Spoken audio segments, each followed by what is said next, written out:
সম্মানিত দর্শক, আসসালামু আলাইকুম। গোটা বাংলাদেশ জুড়ে লাল সংকেত, হামলার আগে ভেঙে পড়বে প্রতিরক্ষা। ঢাকার আকাশে লুকিয়ে আছে বিপদ। ঢাকার ক্যান্টনমেন্টের রাডার কক্ষে আলো কম, কেবল স্ক্রিনের আলোয় জ্বলজ্বল করছে চারদিক। হঠাৎ একটি অচেনা সিগন্যাল ধরা পড়ল আকাশে। কর্মকর্তা ভুরু কুঁচকে বললেন, এটি কি ড্রোন নাকি শত্রুপক্ষের ক্রুজ মিসাইল। সিগন্যাল মিলিয়ে দেখা যায় ভুয়া অ্যালার্ম, কিন্তু এই অ্যালার্ম ভুলেই যেন প্রতিফলন বাংলাদেশের বর্তমান আকাশ প্রতিরক্ষার অব্যবস্থা ও সীমাবদ্ধতার। ইরান ইসরায়েল 12 দিনের যুদ্ধ, ভারত পাকিস্তানের সীমান্ত উত্তেজনা কিংবা ইউক্রেন যুদ্ধ, সর্বত্র দেখা গেছে আধুনিক যুদ্ধ জয় নির্ধারণ করে আকাশ প্রতিরক্ষা। আর ঠিক তখনই বাংলাদেশের আকাশ যেন খালি প্রতিরোধহীন এক ভূখণ্ড। প্রশ্ন উঠেছে, যদি কাল ভোরে কোনো শত্রুপক্ষ একাধিক ক্রুজ মিসাইল ছড়ে, আমাদের প্রতিক্রিয়া কি হবে? ইরান যখন 532টি মিসাইল ছুড়ে দেয় ইসরায়েলের দিকে, তখন মাত্র 42টি মিসাইল ইসরায়েলের ভূমিতে আঘাত হানে, অর্থাৎ 92% মিসাইল ইসরায়েলের আকাশে প্রতিরক্ষা, আয়রন ডোম এয়ার ডিফেন্স এবং ডেভিড স্লিং আকাশে ধ্বংস করে দেয়। ইউক্রেনের রুশ ব্যালাস্টিক মিসাইল ঠেকাতে পশ্চিমা বিশ্ব পাঠিয়েছে patriot IRISD David sling. Bharat গর্জে উঠেছে S-400 ও বারাকে। আর বাংলাদেশ আমাদের হাতে থাকা সবচেয়ে কার্যকর ভূপৃষ্ঠ থেকে আকাশে উৎক্ষেপণযোগ্য ক্ষেপণাস্ত্র হল 2011 সালে কেনা চীনের তৈরি FM-19। এটি উঁচু দিয়ে উড়ে যাওয়া বিমান ও ড্রোন হেলিকপ্টারের জন্য কার্যকর, কিন্তু উচ্চগতির ফাইটার জেট কিংবা দূরপাল্লার মিসাইল প্রতিহত করার মতো সক্ষমতা নেই। বাংলাদেশের হাতে থাকা আধুনিক রাডারগুলোর মধ্যে সবচেয়ে উল্লেখযোগ্য থ্যালাস গ্রাউন্ডমাস্টার 430M। এটি ফ্রান্সের তৈরি, 2025 সালে যুক্ত হয়েছে। স্থাপনযোগ্য ও মোবাইল রাডার সত্যি চতুর্থ প্রজন্মের প্রযুক্তির প্রতিনিধিত্ব করে, তবে পুরো দেশ এমন রাডারের সংখ্যা হাতে গোনা। আর তার বাইরেও চট্টগ্রাম বিমানবন্দরের রাডার 2017 সাল থেকে বিকল। একটি রাডার শুধু অস্তিত্ব রাখলে হয় না, তার চারপাশের নেটওয়ার্কিং, হস্তক্ষেপ মুক্ত সংকেত বিশ্লেষণ এবং কমান্ডো চেইনে যুক্ত প্রতিক্রিয়ার গতি এসবের উপর নির্ভর করে প্রতিরক্ষা ব্যবস্থার সফল হবে কিনা। শত্রুপক্ষ যদি লো ফ্লাইট আল্টিটিউড কোনো হাইপারসোনিক মিসাইল ছড়ে, তাহলে কি বাংলাদেশের রাডার সিস্টেম তা ধরতে পারবে? তার চেয়েও বড় প্রশ্ন, ধরলে আমাদের প্রতিরোধ কোথায়? বাংলাদেশের হাতে থাকা সবচেয়ে শক্তিশালী যুদ্ধবিমান 8টি সোভিয়েত যুগে MiG-29। এই যুদ্ধবিমানগুলো একসময় আধুনিকতার প্রতীক ছিল, কিন্তু এখন তা ইতিহাস। চীনের তৈরি পুরনো মডেলের F-7 আছে 36টি, এর মধ্যে অনেকগুলো দ্বিতীয় বা তৃতীয় প্রজন্মের।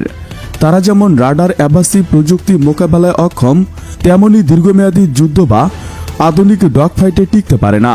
প্রশিক্ষণ কাজে ব্যবহৃত ইয়াগির যুদ্ধবিমান আছে 14টি, যা হালকা আক্রমণে ব্যবহারযোগ্য, কিন্তু আধুনিক স্টেলস ফাইটার, হাইপারসোনিক মিসাইল কিংবা ইলেকট্রিক ওয়ারফেয়ারের মুখোমুখি হলে এরা কার্যত অচল হয়ে পড়বে।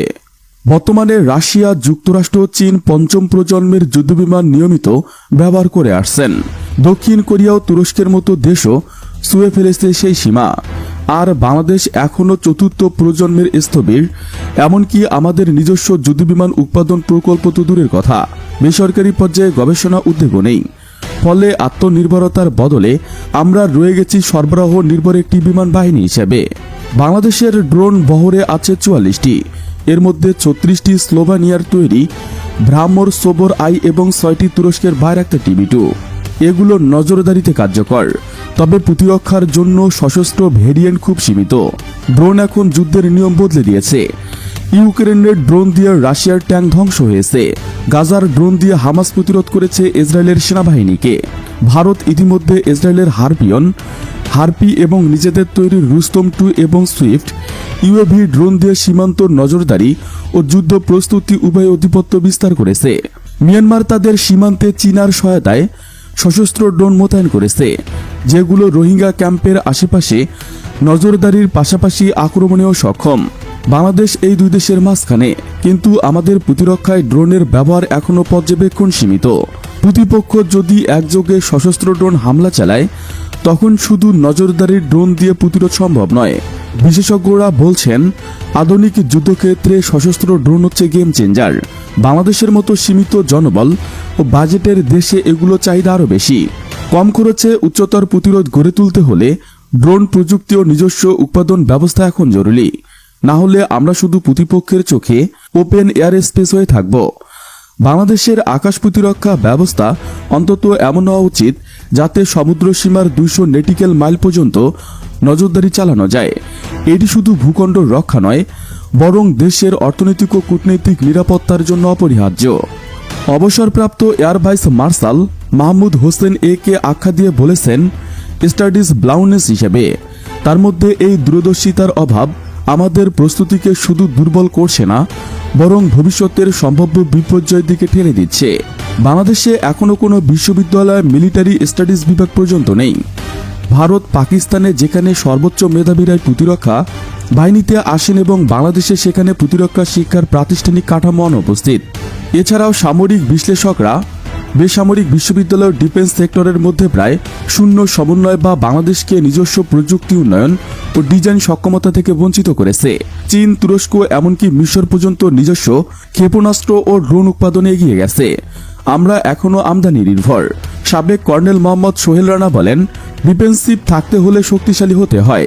সেই শক্তি আসে গবেষণা প্রযুক্তি এবং সুশৃঙ্খল বাজেট বন্টন থেকে, নট কেবল ইউনিফর্মের চাকচিক্য বা সামরিক কুচকাওয়াজ থেকে।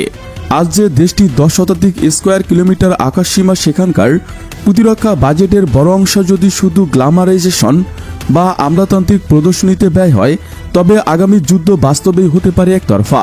ফৌজদারহাট সেনানিবাসের উপর হঠাৎই এক অচেনা শব্দে কেঁপে ওঠে চারপাশ।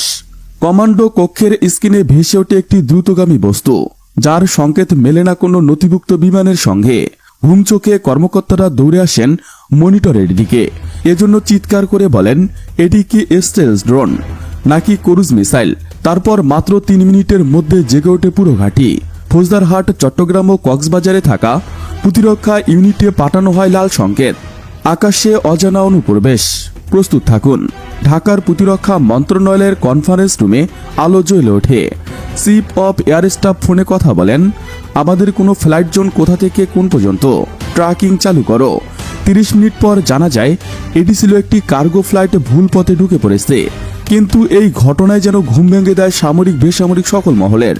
এটি যদি আসল হামলা হতো, যদি সেই রাতে কার্গো প্লেন নয় একটি ক্রুজ মিসাইল ঢুকে পড়তো, তাহলে বাংলাদেশের একমাত্র পুরনো FM-90 কি করতে পারত? সেটা গুলি করে নামাতে একটি ভুল সংকেত যদি এতটা বিভ্রান্তি তৈরি করে, তাহলে ভাবুন পরবর্তী যুদ্ধ যখন সত্যি আসবে, আমাদের হাতে কি থাকবে? রাডার ড্রোন প্রতিরক্ষা ব্যবস্থা নাকি চোখের সামনে ধ্বংস হওয়া আকাশ?